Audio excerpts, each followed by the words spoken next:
নদী পার হতে মাঝির অপেক্ষায় বসে থাকার দিন শেষ।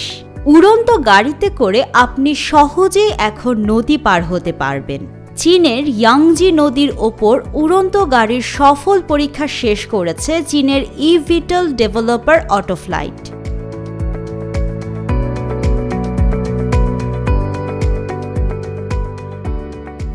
এমন একটা সময় আগামীতে আসবে যখন মানুষ চলাচলের জন্য উড়ন্ত গাড়ির সাহায্য নেবে।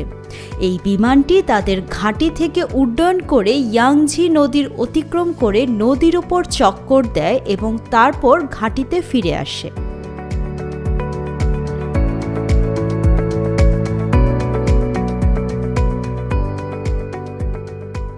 এর কম শব্দ, পরিবেশ বান্ধব বৈশিষ্ট্য ও খরচ সাশ্রয়ী হওয়ায় এটি ফ্লাইং ট্যাক্সি বা ফ্লাইং কার নামেও পরিচিত। ভবিষ্যতে এটি শহরের মধ্যে ও শহরতলির মধ্যে কম উচ্চতায় যাতায়াতের জন্য ব্যাপকভাবে ব্যবহৃত হবে।